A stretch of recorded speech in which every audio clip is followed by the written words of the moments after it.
A massage chair might seem a bit extravagant, especially these days. 8 different settings, adjustable intensity, plus it's heated, and it just feels so good. Yes, a massage chair might seem a bit extravagant, but when it can come with a car, suddenly it seems quite practical. The all-new 2025 Volkswagen Tiguan, packed with premium features like available massaging front seats, it only feels extravagant. At Starbucks, we offer full and part-time baristas 100% upfront college tuition coverage, which means they can thrive at our company and in class. At Starbucks, benefits like college tuition coverage are just the start.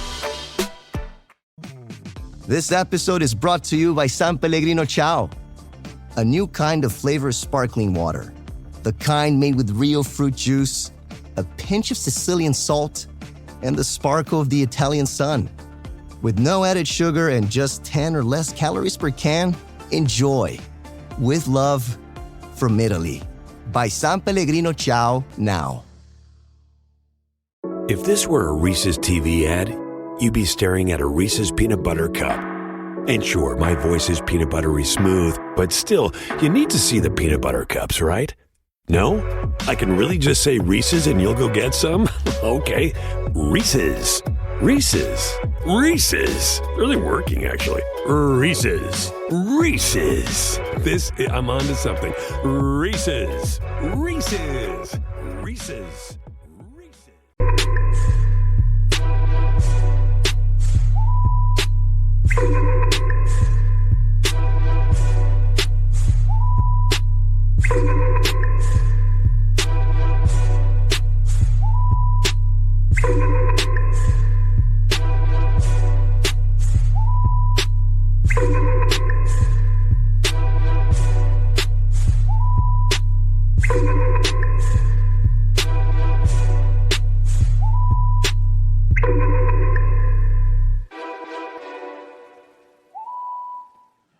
Welcome to Post Game Podcast. I'm your host, June. And before we get started, I want to apologize for my non-working camera. It was working when it first started. So it's not working now, but we are here. And I want to apologize for the late start. We're going to blame it on Pay since he's not here to defend himself. So we'll just blame it on Pay. But today is the Central Division Showdown.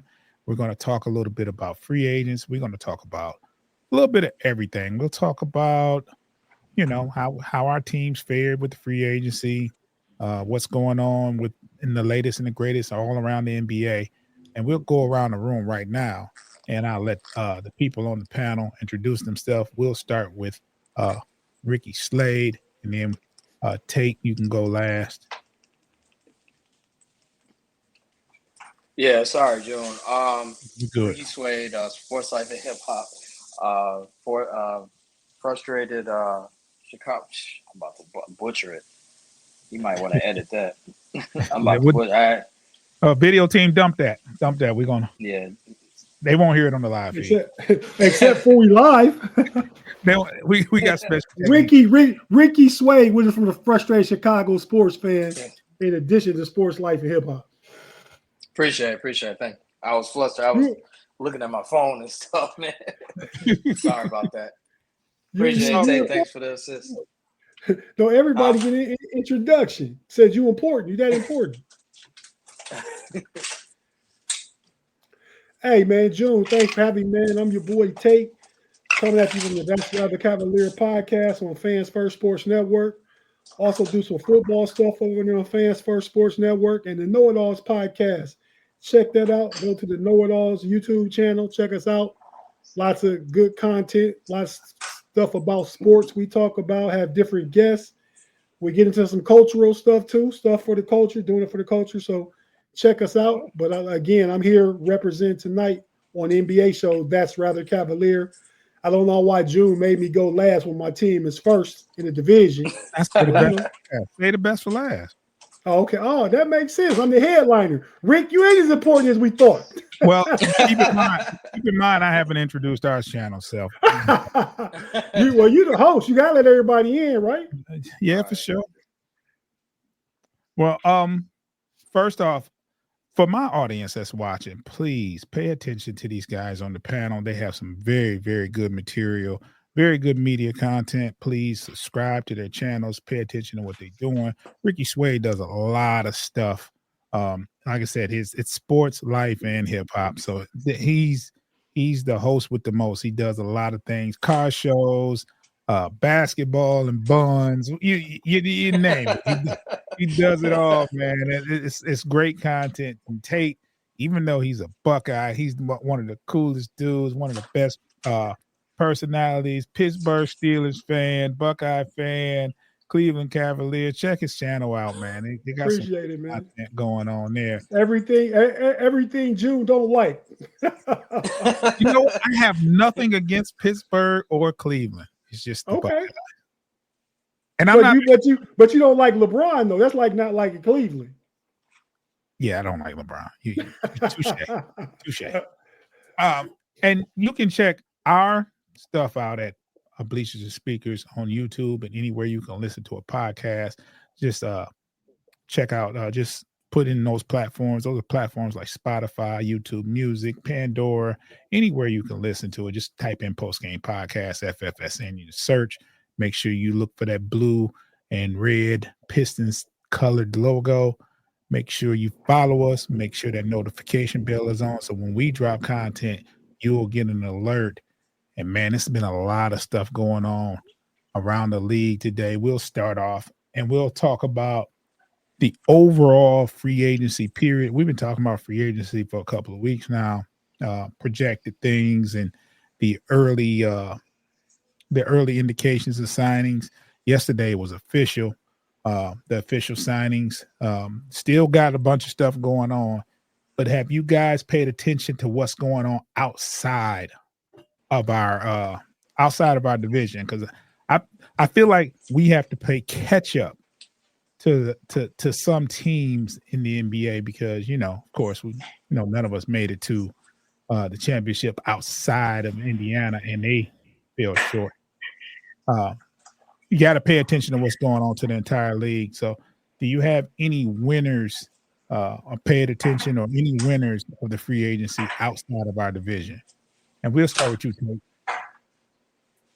Oh, man. I mean, just, thinking real quick, I think that the Houston Rockets, I mean, KD thus far is the biggest superstar to switch teams.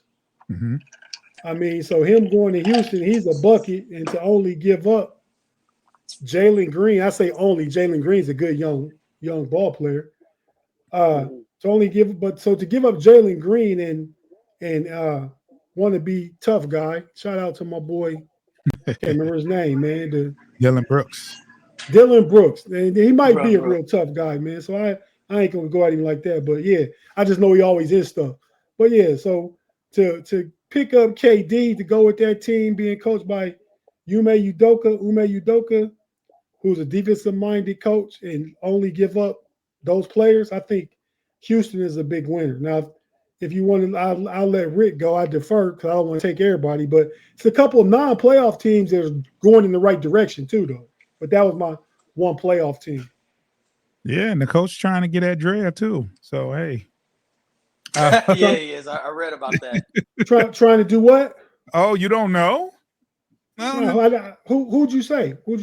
They said the coach for Houston, Udoka, was trying to get at Jalen's girl, Drea. Jalen's girl. Drea Michelle. Drea She Michelle? about 30. Yeah, Drea Michelle. She about 40. She about 38. And all that. Yeah. But when you say Jalen's girl, who is Jalen? Jalen Green. Oh, well, he ain't coming to Houston. Well, they he said, was on Houston. That's one of the people that. Oh, Jalen Green. I'm thinking Jalen Brown, the other color Brown. Jalen Green was traded, and they said that one of the reasons was because the coach was trying to highlight his girl. Yeah. Damn, coach. Udoka. Man, Udoka no play, man. He don't play, man. He fumbled the bag with old girl. He don't care. Yeah, I don't know Dre. My wife watched the basketball, love and hip hop, all that. I don't keep up with that, man. I seen Charles Oakley on there for the first time the other day. I said, them little regular niggas, they better leave Oakley alone because Oakley came in the joint mad. Man, Oakley ain't playing with them, man. Oakley ain't playing, man. Shout out to one of Cleveland's realest though. Yeah. He a cool dude too. He a cool dude. Yeah, you met him before, obviously. Yeah, like a long time ago, but like, he a nice guy, man. Like, but all that other stuff, you could tell, like, if you bothering him, like, he gonna react. He from Cleveland, you know what I'm saying? Sometimes real cats do real things. You know, you're a real dude. So yeah, I heard the stories too, man. You know, he was he definitely wasn't. He's a gangster, man. I'm just gonna leave it. I literally watched a YouTube video yesterday, only about 16, 17 minutes. All ex-NBA players like Barkley, Tracy McGrady, Scottie Pippen, all talking about how Oak was in the league. Yeah. They show Oak smacking Pippen. Just push him in the face. They were teammates. Yeah. Yeah, he ain't playing, man. Yeah. Jordan's original bodyguard, by the way. That's what they called him too. Yeah, they called him that. And he went to the perfect team after that. He went to the Knicks where they played tough defense. They played tough. Yeah. Those are good. Hey, that's why for real, for mine, I don't mean to take the track for it. I just want y'all opinion real quick though. But that's why to me, Pat Riley, the best coach, NBA coach of all time. Because he switched styles. Like he had the Showtime Lakers. The Knicks didn't win a championship, but they played with toughness and defense and physicality. Then he went to the Heat and built the champion and had to come out the box from upstairs and coach the team for Stan Van Gundy and won another chip. I think Phil Jackson was good with people, but he had the players though. He had Shaq and Kobe and Jordan and Pippen, so I don't give him as much credit. He also had the engineer. He had Johnny Bach, Tex Winters and Johnny Bach. Well, people will have that same sentiment for Pat Riley because he had 5 All-Stars at one point at the Lakers, and then. But what of those All-Stars? Well, I guess you could say Kareem was past his prime. But I guess you could say that Magic and Kareem was 2 of the tops all the time. Magic, Kareem, Worthy. Worthy might be top 30. Hey man, Worthy was an All-Star when he was coaching him, bro. Yeah, no, I'm not disputing that. He was one of my favorite players. We're not doing Shaq. Wait, who your favorite player? He was one of my favorite players back then. You were not doing that. No, I love James Worthy's game, man. Yeah, no, North Carolina, everything. He played for hookers, but he was a good player. He played with hookers. He out there with Kareem shooting the hook shots. Yeah, he had some extracurriculars, but hey, he was a damn good player. It didn't hurt him. He on LA Sportsnet doing the games at halftime and shit. So they let him do that still. He is on there. Yeah. Ricky, who's your winner? I'm sorry. Who's your winner? I'm sorry. Of that free agency out of our division? I'm gonna go with Denver. Denver did some subtle things. They didn't make a big splash, but signing Bruce Brown, trading for Cam Johnson, getting rid of Michael Porter Jr. I believe I was a big fan of Michael Porter Jr., but being that his back he's been injury prone the last couple of years. Well, actually his whole career. He was a scapegoat the last couple of years. Like he was. They got rid of him because of his money. They didn't want to afford that apron on that because I think he's probably better than Cam Johnson. He's younger for sure. No, he is better than Cam Johnson. But Cam Johnson, what he brings is durability. It's like June was going. Yeah, durability. So I believe that was a good trade. Getting Bruce Brown, who didn't belong on the Pacers, you could tell that his heart is in Denver, playing with them. They won a title.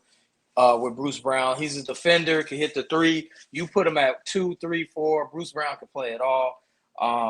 They signed Jonas V. Valanciunas. I think I mispronounced his name, but Jonas V. Valanciunas. He's supposed to come back, but he wants to go play overseas, but they're not honoring. He's got to honor his contract, so I think he has to play for Denver. That's a great signing, being that Joker You know what I'm saying? You need a backup for Joker to spell him, 10 minutes. As you can see, when they took Joker out, teams would take advantage. So with Jonas in there as a backup, that's a perfect fit.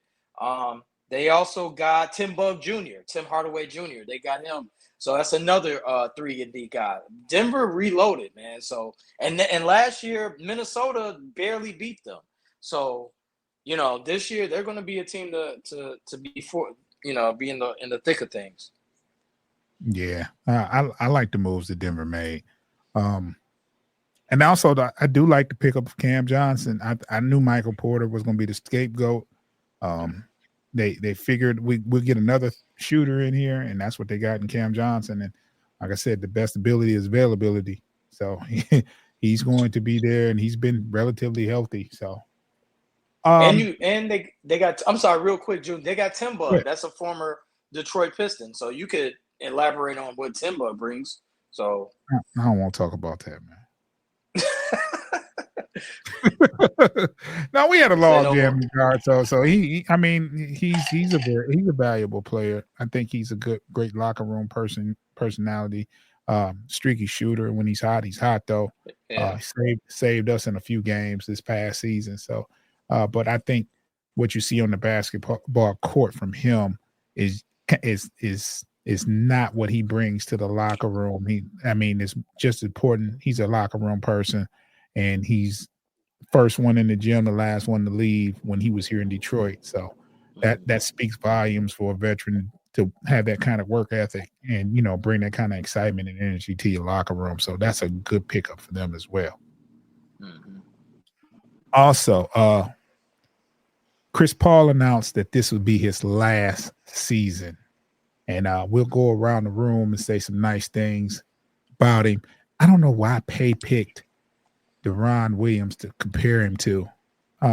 Maybe I'm guessing or assuming they played around the same time or started around the same time. They did, yeah. Same class. Same class. So that explains it. But it was pretty simple decision on who's the better of the two. But we'll go around the room and we'll say some things about Chris Paul. Ricky, what you got to say about Chris Paul, his career, and what he brought to NBA, and what you saw from an entertainment standpoint? CP3, Chris Paul, aka CP3, the point guard, BKA, the skate instructor. He's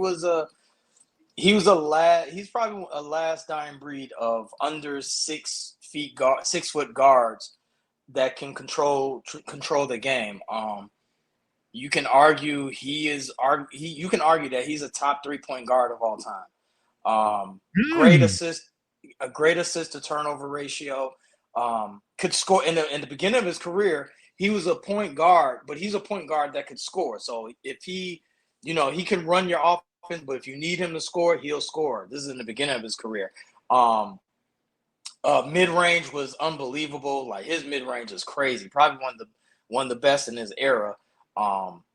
He was a pit bull on defense. He was a nuisance on defense. A lot of guys didn't like him because he was such a pest, and he was kind of a get in your face type of leader.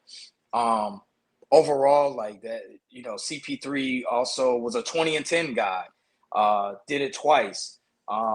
He led the league. He's an All-NBA, I think 6 times. Hold on. He's an All-NBA. He's a 12-time All-Star, 11-time All-NBA, rookie of the year, 9-time All-Defensive, All-Star MVP. I mean, the guy is very celebrated. He definitely deserves his flowers. I know a lot of people, shout out to my guy Zeke, he doesn't really care for Chris Paul, but I think it's his antics. But if you watch basketball, if you're a purist of the game of basketball, Chris Paul, he plays the game the right way. And like I said, it's a dying breed for smallish scat back guards in the NBA. That's like they're like a dinosaur now. You're not going to see too many 6-foot guards dominate the court. So great player though, great player. Tate. With a major selection of the looks your kiddos love starting at just $4 in the Walmart app, a new school year means a stylish new them. Who knew? Find skater skirts and Crocs that say, I'm casual but cool. Sparkly sneakers that say, it's my classroom, you're just learning in it. And preppy polos that say, I'm the teacher's pet, even if they're mommy's menace at home.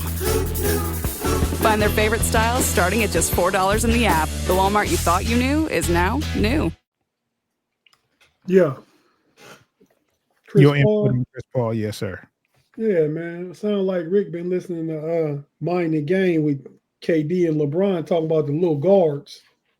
Like, you didn't listen to that? I mean, because you gave the same take that they did. I mean, so it's obviously a thing, but yeah, them and Steve Nash talking about like my guy Darius Garland, like the little guys get picked on come playoff time defensively. That's true. But Chris Paul, man. And I think the comp was Deron Williams went in the same draft, one pick before Chris Paul.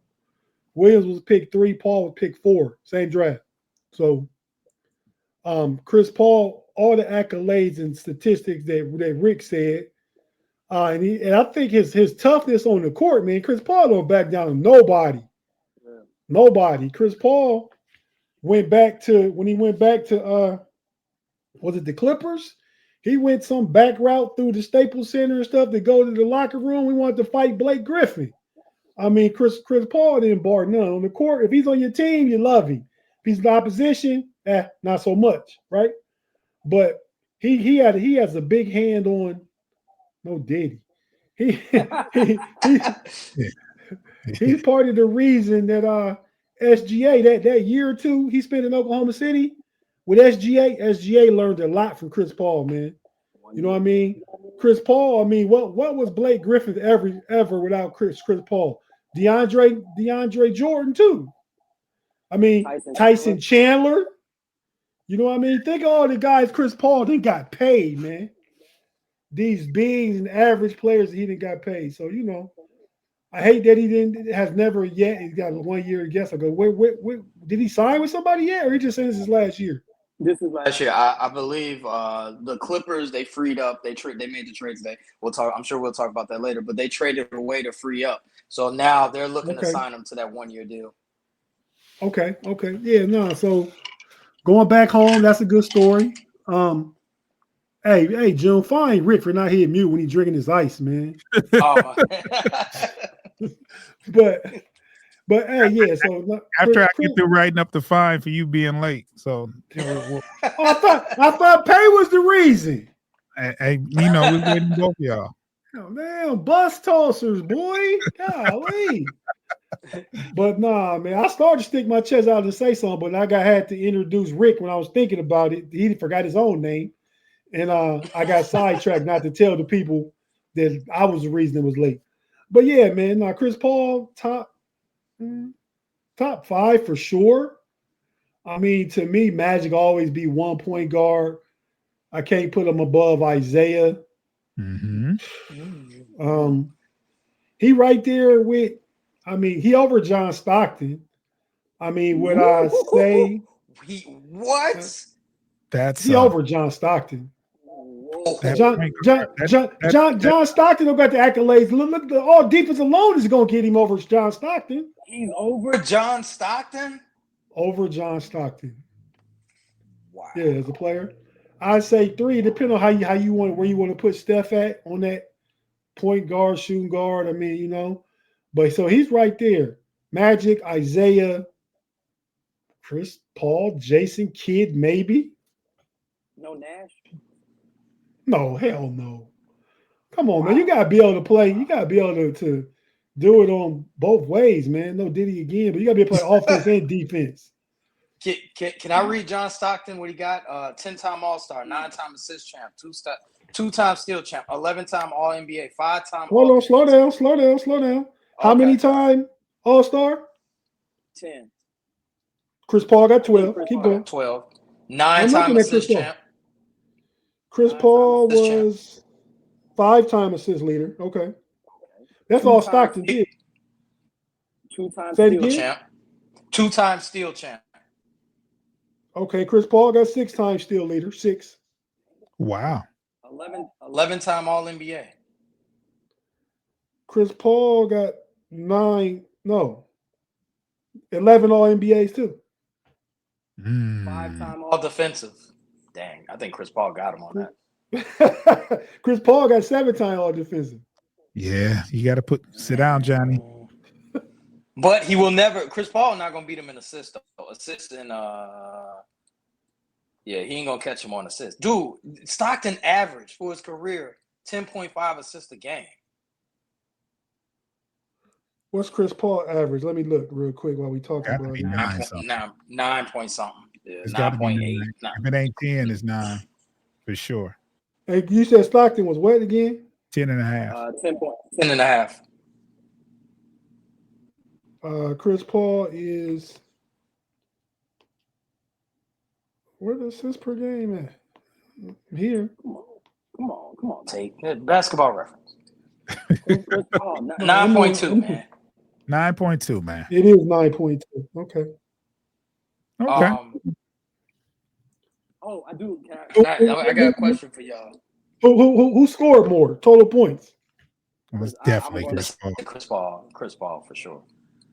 I'm not even gonna look at that. I already know. Yeah, Chris Paul was more of a scorer than Stockton. Okay. So to me, Chris Paul is better than Stockton. What was your? It's not egregious. You looking at it's not egregious. This episode is brought to you by State Farm. Knowing you could be saving money for the things you really want, like that dream house or ride, is a great feeling. That's why the State Farm Personal Price Plan can help you save when you choose to bundle home and auto. Bundling, just another way to save with the Personal Price Plan. Prices are based on rating plans that vary by state. Coverage options are selected by the customer. Availability, amount of discounts and savings, and eligibility vary by state. Yeah, what was your question, Ricky? My question was that Rockets team that went against the Warriors that went like 2 for 35 in Game 7, and I think Chris Paul had a hammy. You think they could have beat the Warriors? They would have beat the Warriors. Yeah. Oh, okay. They would have beat the Warriors. Because Game 6, it was Game 6 or Game 7. Paul had the hamstring. Which one was it? I think he got hurt in Game 6, but they won, and then it was a Game 7. He couldn't play. He couldn't play. Okay. That happened a lot in the playoffs for him. Yeah, it did. Yeah, every time it was a good championship series, he would be down with an injury. So and Chris, I'm sorry, I just wanted to say real quick. And Chris Paul, we talked about the dudes he made, right? Mm-hmm. We talked about the guys that he made careers for. Yeah. Who caught all John Stockton's assists? The third leading scorer of all time? That don't count.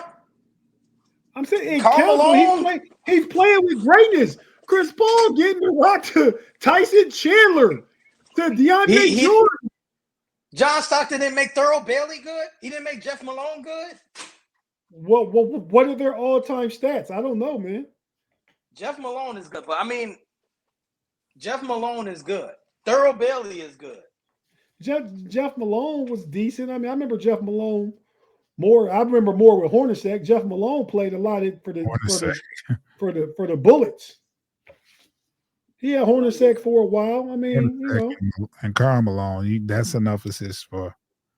Yeah, I'm just saying he played with better players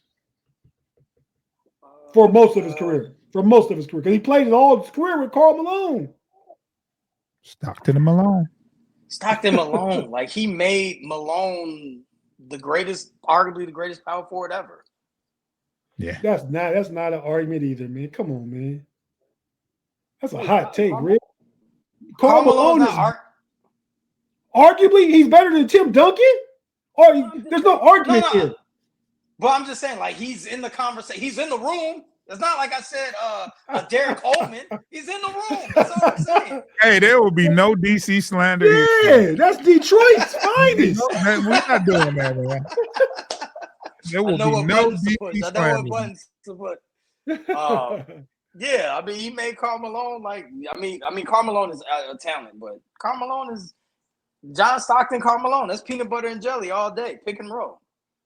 Yeah, there you go. That's what I'm getting at.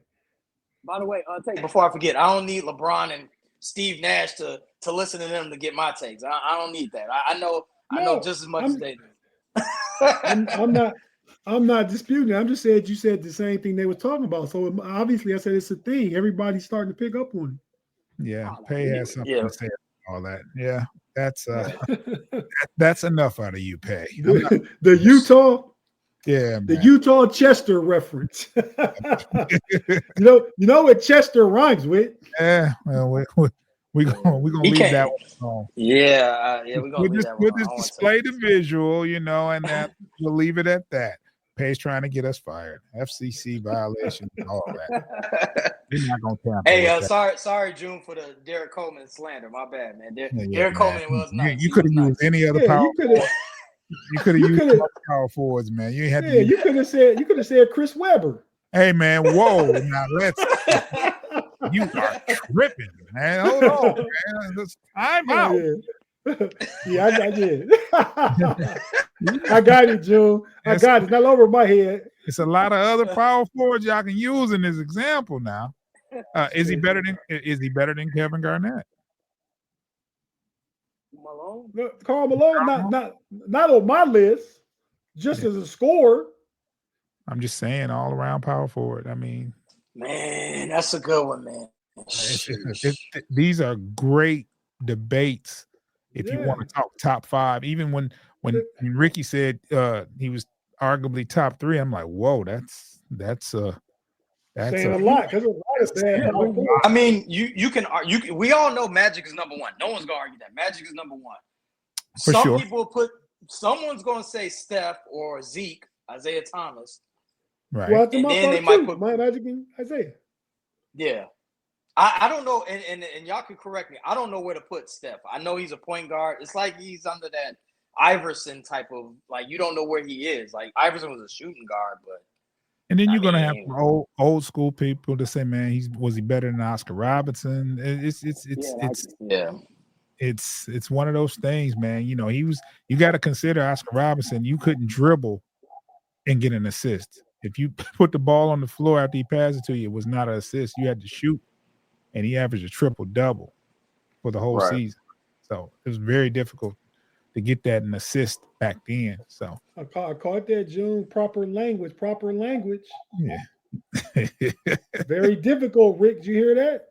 So it can be done is what I'm getting at. It can be done. But I'm still part of the pause compliance. So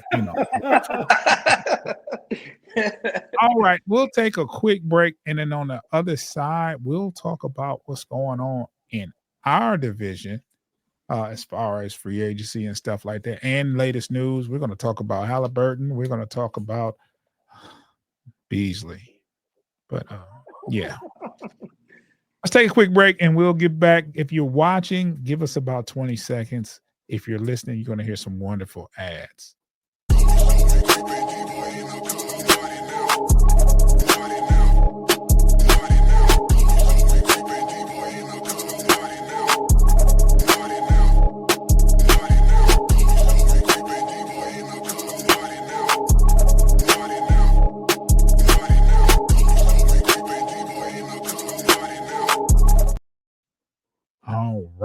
All right. So there's been a lot of stuff going on, a lot of good debates. We got to have a show where we talk about the top five at every position. We'll do that one of these days. We got a long off season. Maybe we can sit down and come up with a list of everybody's top five at the position and talk about it.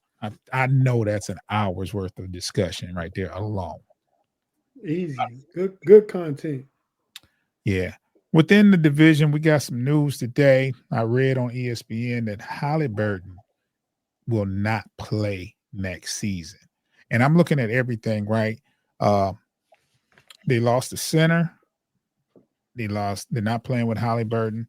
And for them to win the East, you can honestly look at them right now and assume they won't be in the Eastern Conference Championship next year. If you're looking at the things they have lost in this offseason, one of them being Halliburton. So we knew when he went down this late with that kind of injury, because, Achilles tendon, that's a year.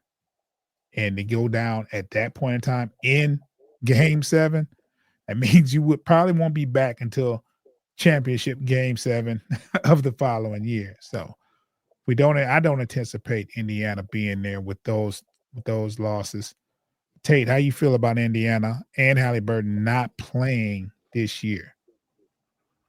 Well, that part's not a surprise. I think I kind of figured the day after the Game 7, we found out it was an Achilles, and we talking about June 11th or 12th or whenever it was, June 15th. Something like that late in the season, that it was done for next year. I mean, it don't even make sense even if they was to make it to the second round of playoffs and he come back then. Just go ahead and sit and get fully healthy, right? So I think Indiana, I mean, Pascal Siakam's a dog, much more credit than I was willing to give him at the beginning of the season. We started the Central. I was laughing at him being one of the top players in the division, but he clearly is. But you know, I think they lost their identity, man. Halliburton himself was so good because Indiana could play that fast-paced style and play 5 out with Miles Turner's ability to hit the 3.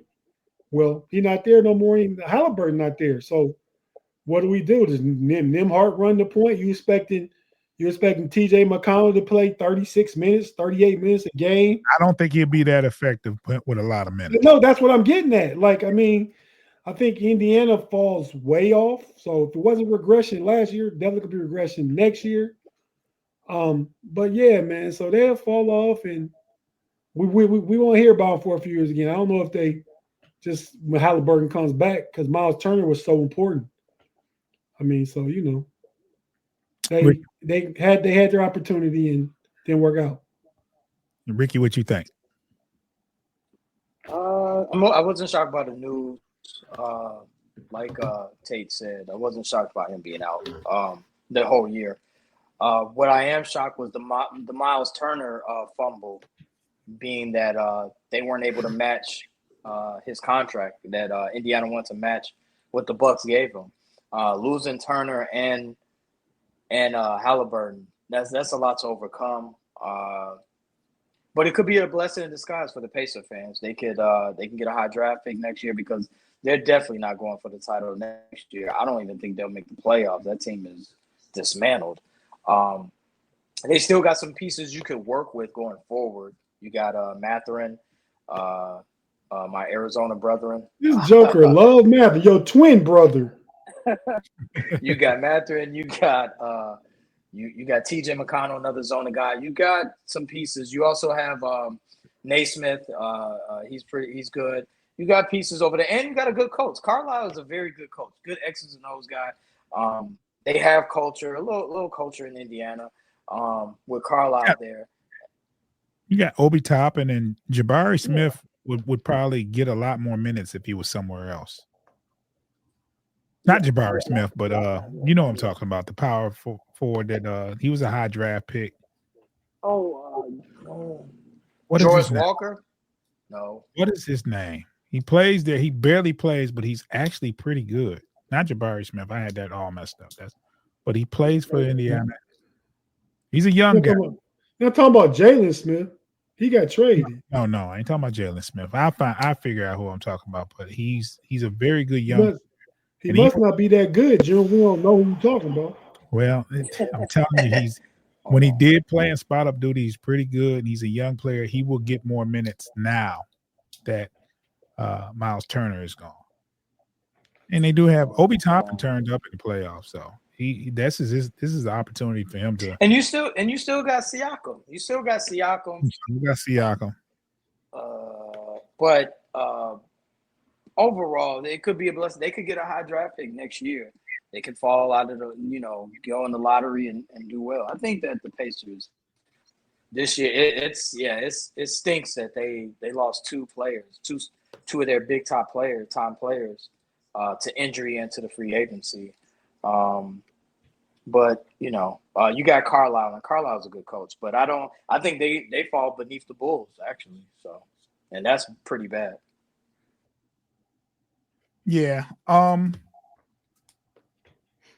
Let's talk about our own acquisitions. Cleveland. I don't think you had to do. My thing with Cleveland, you really don't have to do much, right? Maybe small things here and there as far as pickups, this, that, and other. But what's going on in Cleveland in the free agency? Who did you wind up getting? If you got anybody, or and who'd you lose? I just MailChimped my marketing. You MailChimped your what? I MailChimped my marketing with AI to create an effective marketing campaign in minutes. No, MailChimp and Way. Yes, MailChimp and Way. Now I can hyper-personalize my campaigns across email and SMS. You can do all that with MailChimp? What did I just MailChimp and say? MailChimp your marketing with the #1 AI-powered email marketing and automation platform, Intuit MailChimp. #1 based on publicly available data on competitors' customers. Plans vary. SMS available as add-ons. Visit MailChimp.com. You know, man, I'm looking like I'm enamored with my gray hair, man. It's really starting to grow really fast, man. But hey, it hasn't been like that. It's like, this is a new thing to me, man. But nah, man, I think Cleveland, man, did what we had to do. I mean, June, we lost in the second round, a huge upset. Granted, can't blame injuries. Cleveland a bit soft. I don't think we got tougher, but we traded straight up Okoro for Lonzo Ball. Lonzo Ball going to give you the same level of defense with more playmaking. That's on offensive end. Okoro won't be guarded on the offensive end at all, especially in the playoff. So that makes us better. You got a larger guard that can help in the backcourt, whether he plays with Donovan Mitchell or Darius Garland. So I like the acquisition of Lonzo Ball, provided he stays healthy.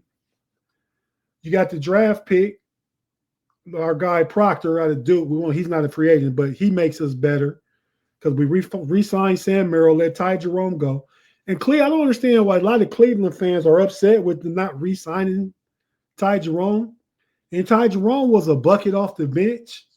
But Tyrone was historically terrible defensively in the playoffs. When I say historically, if you look at the analytical breakdown, all time bad on defense in the playoffs.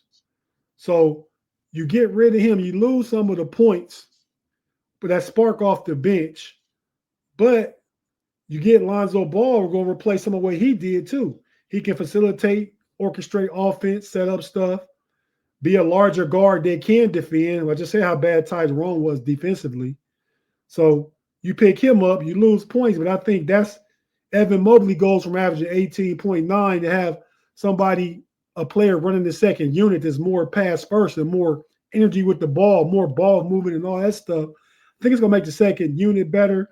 They retain Sam Merrill in free agency, pay him more than Ty Jerome got paid. And that's that movement shooter the defense has to honor and respect. DeAndre Hunter has a full offseason. I think he'll go into the starting lineup. So that's Merle, Lonzo Ball, and Max Strus coming off the bench, along with the acquisition of Larry Nance Jr., who's improved his three-point shooting in 30 games last year. He shot 42% from three. He's worked on that since he left Cleveland in 2021. He's developed a three-point shot now who can fill in, who can play with Allen at power forward if Allen's in, and can play center for Allen when Evan Mobley's in at power forward. But yeah, I like the move. I don't think Cleveland's done. It's a lot of talk about the boy King potentially returning to the land this week. A lot of stuff talk about that. I don't know if I'm Cleveland, I got to look into it. I mean, they'd have to give up a lot. They'd have to give up probably Allen, Garland, and either Hunter or Strus. But say I gave up Strus along with Allen and Garland. Then my starting lineup is Mobley, LeBron, DeAndre Hunter, Donovan Mitchell, Lonzo Ball, with Larry Nance coming off the bench, with who else will come off the bench? Sam Merrill coming off the bench. I mean, so I like what Cleveland's done thus far. I don't know if they're done. LeBron coming back home, returning back home, might be a pipe dream. No Diddy, damn. But yeah, man. So I think they improve. I think you're gonna get more production out of Jalen Tyson this year. I like Craig Porter Jr. And they're just they needed more players that you can't play off the court. Ty Jerome got to play off the court. Okoro got played off the court, whether it's because of offense or defense, they got played off the court. You couldn't use them. Dean Wade's not a true backup big. He's like a tweener, 3-4.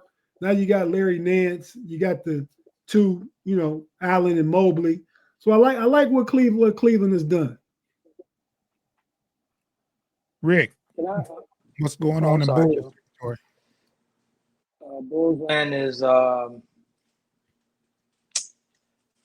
Bullsland is we haven't done much. We have signed a rookie. We signed Trey Jones, and that's about it. So we didn't do much. I mean, we're still. They said that we're, and I quote, the Gulf of Mexico away from signing Josh Giddey.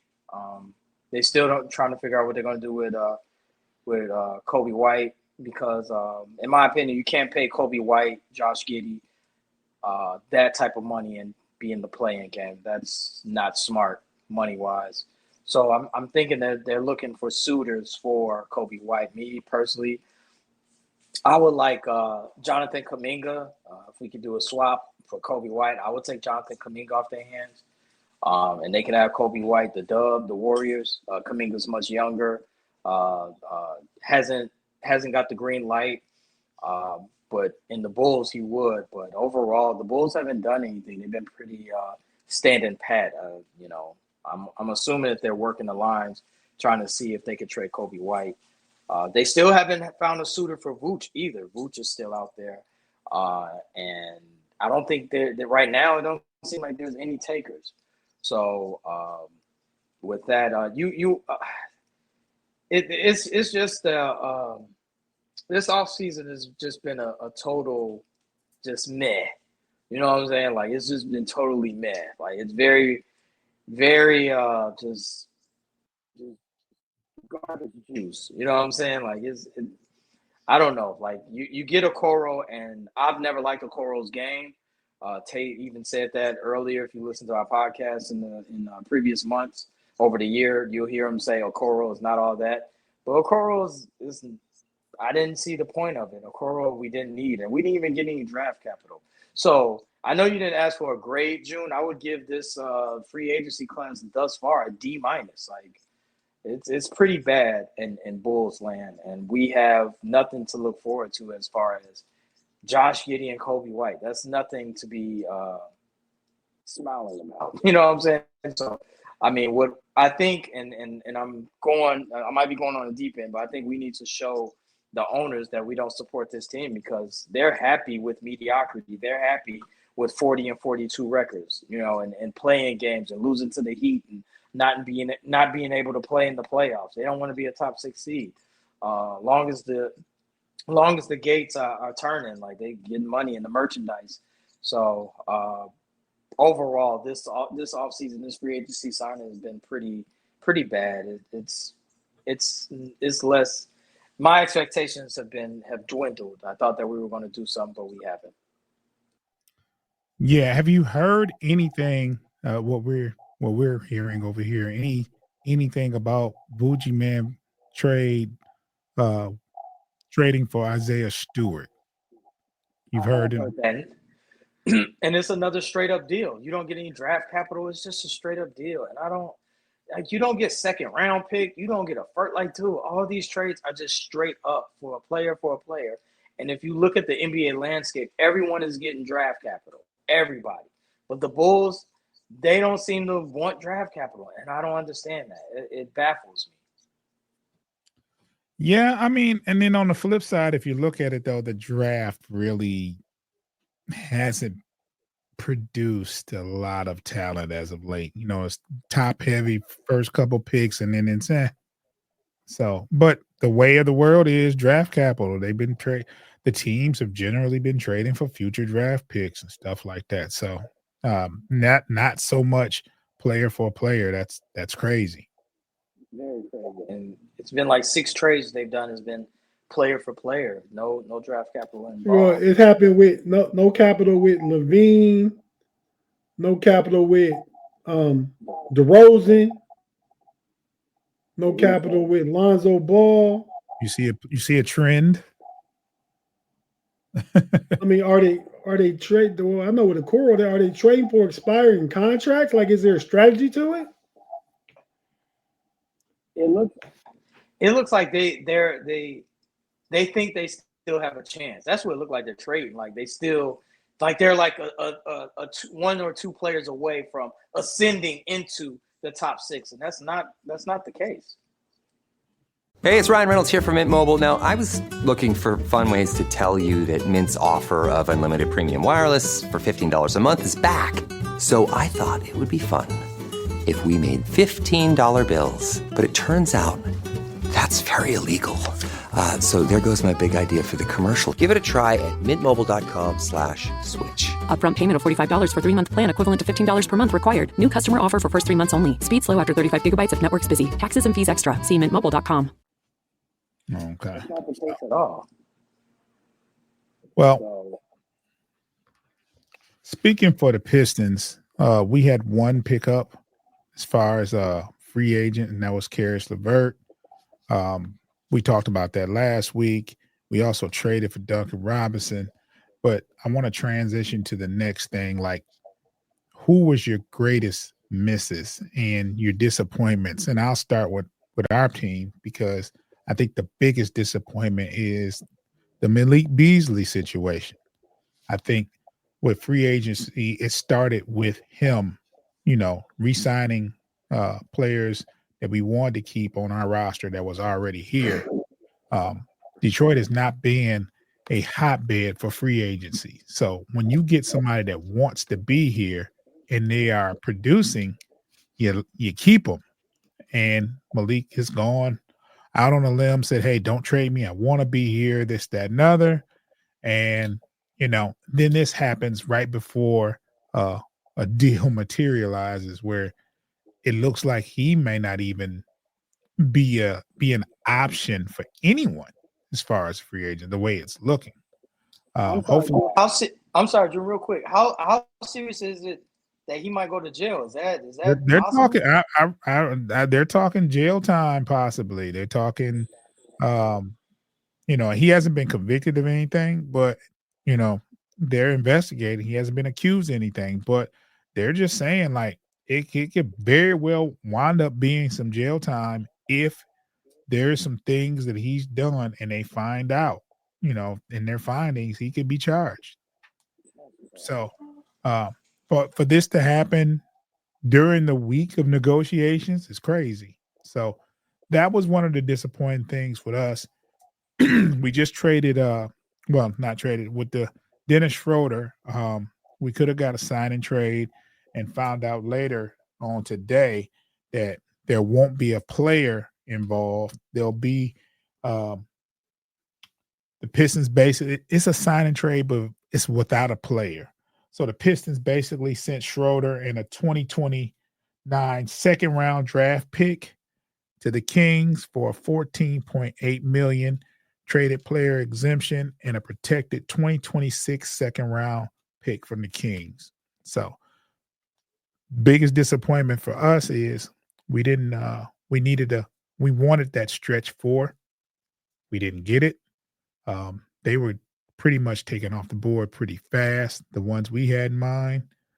Let me ask you this, Joe. You sound like you want to stretch 4, right? Yes, sir.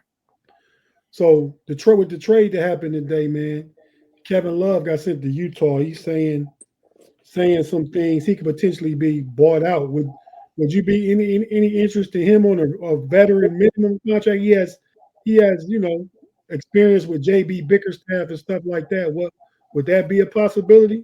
Is that an improvement at the option of the position, even off the bench? At this point in time, I can't be too good to say no. Like no knock to Tobias Harris, but he's not what we need long term. I'm talking about, when I say long term, I mean like over the season. He's going to have some good games, but he's not that consistent power forward that we want. And mind you, he's 6'6". So I think Tobias Harris is better served off the bench, and we need a bona fide starter stretch 4. So at this point, without getting it, I wouldn't say no to Kevin Love. I wouldn't.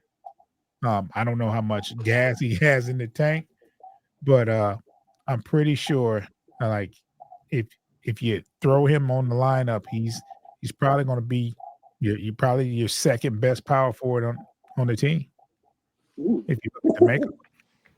Kevin Love would be your second best. Tell me who the power forwards are on the Pistons. Tobias Harris, and then who? I'll wait. And Kevin Love right now is a better rebounder than Tobias Harris. Yeah. Even at this point, like Kevin Love is old. Like he's on his last leg. Yeah. Can you tell me a power forward on the Pistons team? Stewart is your backup center. You might be right. He definitely create more gravity for Cade and Jay and Ivy to go in the lane. He gonna make one of the 4 or 5 positions come out and guard him. I had to tell about how I said that too. You know who they say our backup power forwards is? It's Oscar Thompson and Ron Holland. They're small forwards by nature. Yeah, they're not power for them. Y'all got rid of Paul Reed? No, he's there. He back up 4 to 5 though. He's a backup 5. Paul Reed is a 4 or 5, right? He's a 5. He offers no spacing on the court. None. But he's a good rebounder though. He's a good rebounder. For what it's worth. Yeah, at the 5 position. Manute Bol could rebound, bro. If you look at the makeup, if you look at our roster up and down, Kevin Love would be arguably your second best power forward on the team. You were relying on Kevin Love to give you 25 to 30 minutes. That ain't gonna happen. That ain't what you're doing. It's 14 to 17 minutes. Yeah. You definitely don't. You're definitely not gonna get 24 minutes out of Kevin Love every night. You're just not. But at the same time, like I said, I'm not opposed to him being on team. And then on top of that, we're a predominantly young team. To get a veteran like him, they're probably what they need. So that would be a plus, especially if you don't have to pay much for him or give up anything for him. So right now, we're not getting anything. We're not getting anything we need at the power forward position. So we have to work with what we have as far as a roster standpoint.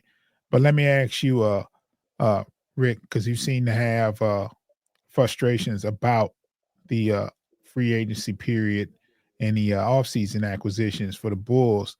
What do you think? What are some players you wish they had went after, the Bulls had went after, that they just didn't go after?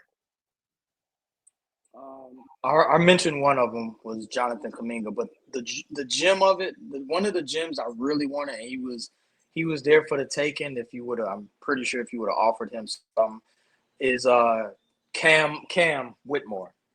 I'm a big fan. He was on the Rockets. He was buried on that bench. Huh? I'm a big fan of Cam Whitmore. He went to the Wizards for 2 Wizards. Yeah, dude. He is. Man, I like his game. I've seen him a couple of times and I saw him in college and I saw him in summer league. I like that dude game. It was just he was buried on Houston. They had a bunch of wings and stuff. But I really wanted Cam Whitmore. I think Cam Whitmore gonna be nice. And it only took 2 second-round picks. And I'm hearing that he wanted to be shopped to DC. He from the DC area, but I could believe like anybody's tradable. And if you had a first-round pick or you had some undisclosed cash and a first-round pick, you could have had Cam Whitmore. I would have swung for that. Like Cam Whitmore is nice to me, so I definitely wanted him. I wanted Jonathan Kuminga.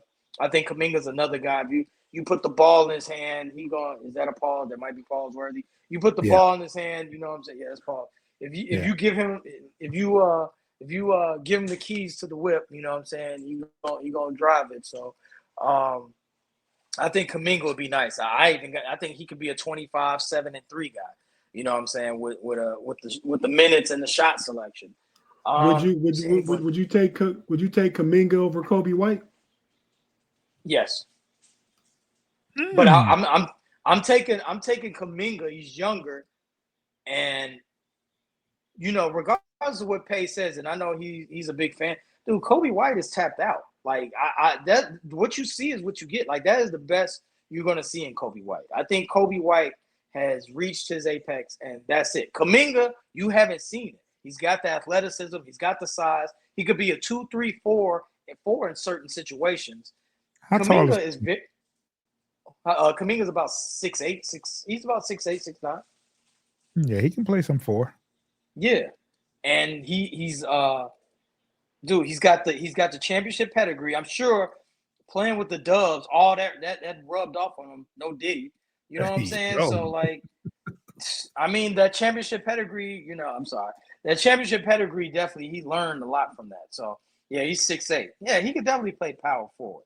Yeah. And you know what I'm saying? That he could be an all-star. Kobe White is as good as he's going to get. To answer your question, Tate. Tate, any misses?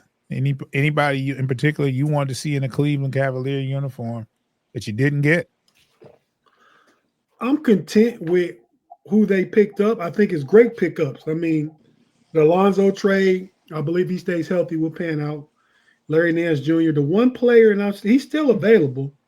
Matter of fact, there was a top free agent list available today in top 25, and your boy Beasley was number 25 on the list, probably because of what he's dealing with right now. That's why he was last on the list. But like number 10 or 11 was a guy I would take a flyer on because it's low risk, high reward, and that's Ben Simmons. I mean, he'd be a perfect big to back up, being part of that rotation with Mobley, Allen, Nance, and you get Simmons, who can guard the 4, who can guard 4 through 2 anyway, 2, 3, and 4. I won't put him on no point guards no more. It's a bit slower because his back and stuff like that. But he's another high basketball IQ guy. If you put him in at the 5, he can get rebounds, push the balls, what Kenny Atkins wants to do, kick it out to shooters and everything else. So he's still available. Cleveland has 13 of 15 roster spots. They typically go with 14. The mandatory, you got to have 14. You can have up to 15, but you got to carry 14. So they got one spot left. I wouldn't be mad if they picked him up, and he could be like a 9-10 guy as far as the roster goes, but would be huge value. He thinks he's worth more than the vet minimum as long as he's sitting there, though. You got to think about it at some point in the next week or two what he wants to do. Hey, do you think your bigs need toughness? I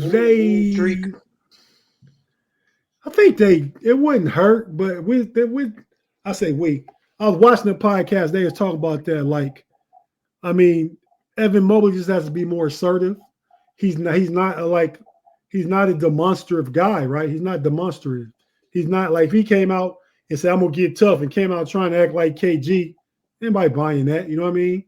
Jared Allen's a nice guy. He's kind of square, plays his video games and creates science projects in his spare time and shit. You know nothing wrong. There's nothing wrong with that. It's just... No, that's what I'm saying. But we're talking about as it translates to the basketball court.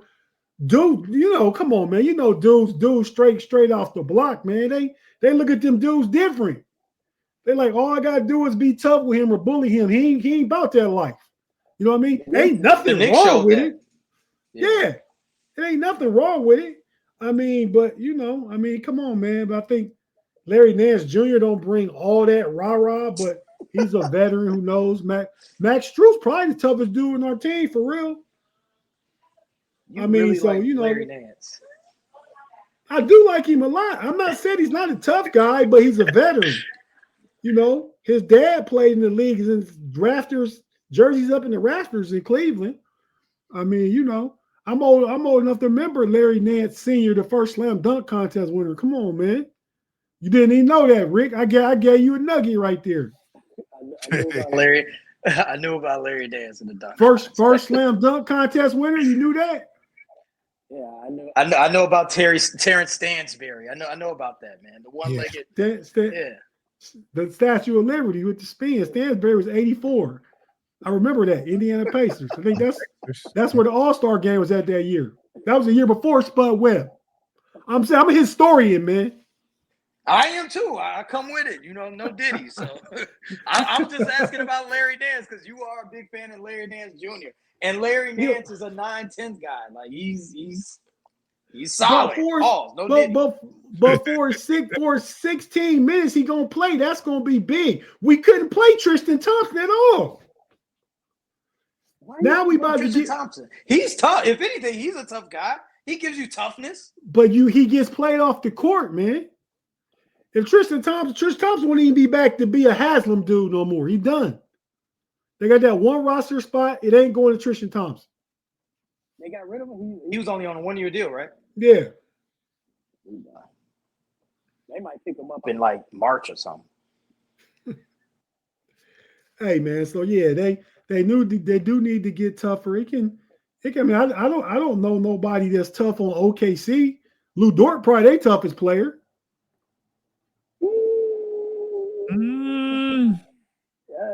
Hartenstein is tough. He's tough.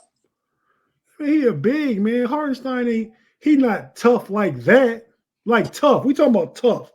We ain't talking about he plays physical and all that stuff like that. Because I'm talking about just like a tough guy, a enforcer kind of guy. Them roles not as necessary in the NBA today.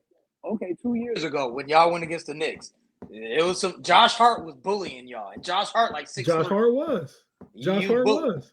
Yeah, I'm only saying that because, hey, man, if I can't win a chip, maybe I can give y'all, the Cleveland people, some pointers of what they need. And from the outside, because you so close, you in it, you POV, you know what I'm saying? But from my POV, y'all need toughness. Y'all need that's the thing in the Cleveland sports media. Where everybody knows that. Oh, okay. But you can't just like you didn't just invent the wheel with that, Tate. I mean, no. Everybody knows that, but it has to manifest itself. It can't just be acquired. You can't just go pick up a tough guy that's going to be a baller, that's going to not get played off the court and all that kind of stuff. You know what I mean?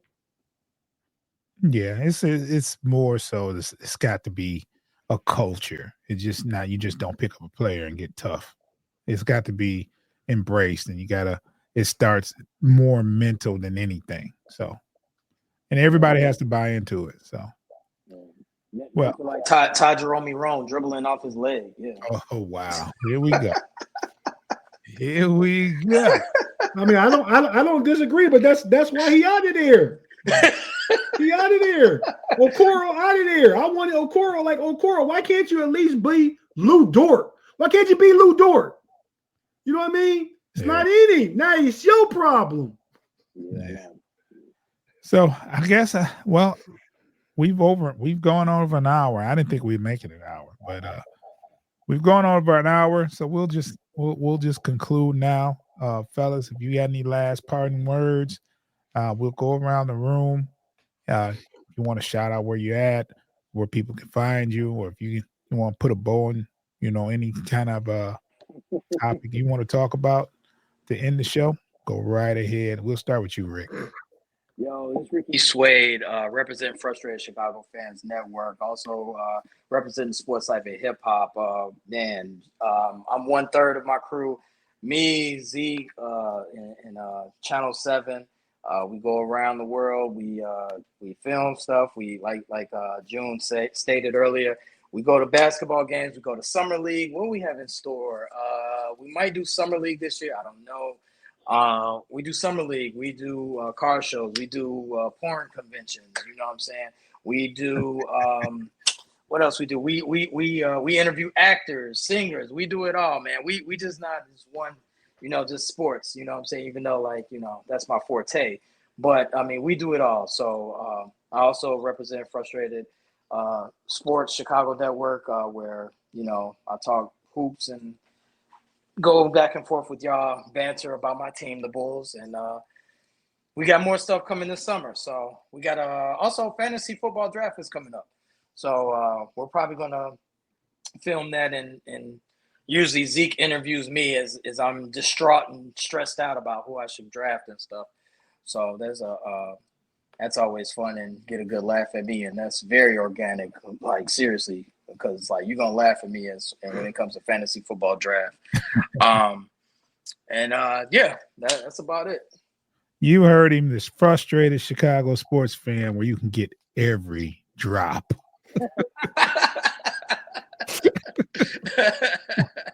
Tate. Yeah, man. Shout out to the frustrated Chicago sports fan, Rick and Sports Life Hip Hop, June and the Bleachers Speaker and the Post Game Podcast, man. But you can find me on the Steel Curtain Network, Pittsburgh Steelers football. We have a show on Wednesday nights called Pump Your Brakes. Myself, the two hot homie, Big G, hot and hot takes, no Diddy, no Pauls. On Wednesday nights, on the Nordoff channel. Before that, the Prelude 2 on the Nordoff channel was the Smash the Gas podcast. All Steelers talk. Pump Your Brakes is all Steelers talk. Well, what we do is get real hyped up on Smash the Gas. Then we got to slow it down on Pump Your Brakes. So that shows go back to back. On Friday nights, check us out on the homies. You got myself, the homie Pay, representing the frustrated Chicago sports fan. But on this show, it's AFC North show, representing the Baltimore Ravens. We've had a good laugh at that before. Pay got a couple teams. Yeah. But yeah, we talk AFC North football, probably one of the toughest divisions in football. And then on Sundays, the Know It All podcast, man. We do an assortment of things, mostly sports, but we've had professionals on there before. We just had an interview with Taj Brooks, running back Cincinnati Bengals. We've had Nike track coach Dennis Mitchell on the podcast. We've had Ray Jackson from the Fab Five on the podcast. Anthony Floyd, Tyler Guyton, Dallas Cowboys. Anthony Floyd played with Tony Dungy and the Indianapolis Colts. We've had a lot of different guests, college players. KJ Adams plays for Kansas. A lot of good guests. Check us out. We get into our top rappers all time, top actors all time. We talk about a plethora of things. So that's on Sundays at 6 p.m. Eastern. The Know It Alls podcast. Check out the Know It Alls channel. And you check it out. You watch it, you'll like it, and you'll be back for more. So just check us out in the beginning as we warm up and get lathered up in this thing, and give you some good content. Hey, dude, I was gonna say my bad. My lather streak was over with, man. Until Tay brought it up, man. It was over. I had like a 12-show streak of saying the word lather. I got it one day in each show. Yeah, you was on a good streak leaving that out. That was Oh man. Yeah, and you can check me and Foster and Coach out on Bleachers and Speakers on YouTube and anywhere you can listen to a podcast. You can just check our shows out. We have Tigers Baseball, that's Corner to Copa, FFSN. You have this Pistons Basketball Post-Game Podcast, FFSN. And you have the Detroit Lion Podcast, which is Bleachers and Speakers, FFSN. You can, search any of those. You can find all the visual materials on Bleachers and Speakers on YouTube. Just check us out. Make sure you subscribe, share, tell a friend, hit the like button, comment. If you hit the like button, it helps the algorithm. So please make sure you're hitting the like button. Make sure you're the material. We got a lot of stuff going on. Like Tigers are playing number one team in the major leagues. So Foster and Coach covers that. It's a lot of off-season stuff that's going on. Just because there's no football or basketball doesn't mean we're going to stop talking. So we're going to be talking about basketball and football all the way up until they start playing again. So especially, and if you think about it, we're only 9 weeks away from some preseason football with the Lions playing in the Hall of Fame game. So it's 9 weeks. I thought it was 4 or 5 weeks. I think it was the end of July. Yeah, it's 9 weeks of the season. 9 weeks for the season. I'm sorry. You got the Hall of Fame game is the 31st, right? Yeah. So this month. Yeah, this month. So yeah, it's 3 weeks. So, yeah. So football season is right around the corner. Right around the corner. So we'll get out of here, man. Guys, I want to thank you for a great show. Once again, we'll be back next week. And Tate, if you ever want to invite me to the show on Friday, I'm not doing anything on Friday nights. I'll get on the panel. I know I'm not AFC North and may not be the material that you seek in an AFC Northern type of guy, but I can definitely talk about football regardless. Hey, yeah, if you can talk football, you talk our language. You might have to talk about the AFC North teams, and we'll let you talk about your Lions and get a plug in and all that stuff, man. Because we got a couple Lions fans that check us out too. I'm pretty sure, but yeah, definitely we'll have you on, man. Yeah, I mean, as a young pup, I was a Pittsburgh Steelers fan as a kid. I was a Terry Bradshaw fan. So when the changeover happened? When I moved to Michigan. So you were originally from the PA area, Pittsburgh area? No. Just my father was a Pittsburgh Steelers fan. Yeah, my dad was too, which to this day, I'm still a Steelers fan. So what I mean? I got a whole bunch of family. I'm from Youngstown, right between Pittsburgh and Cleveland. And my dad was a Steelers fan. I don't know. He could have been a front runner, right? It might not even be his real team. They might have been winning Super Bowls and all that stuff, and he jumped on the bandwagon. But because that's when I was a young guy, that was my team, and I stuck with him. Because I got a lot of fans that are Browns fans. So yeah, I was Terry Bradshaw, John Starworth, and Franco. And, what's his name? Lynn Swan fan. So yeah, Lynn Swan and Rod Woodson, my two all-time favorite. Franco Harris. Okay. Jack Lambert. I can talk about the Steelers. Yeah, you can name a lot of Hall of Famers. Yeah. Mean Joe Green. Yeah. They still name Hall of Famers, Rick. Yeah. They were that steel curtain was an awesome bunch. Yeah, no doubt. I don't know how they play. I don't know, and I know we're wrapping up. I'll talk to y'all backstage. My bad. All right, let's get out of there. Make sure you subscribe to Bleachers to Speakers on YouTube.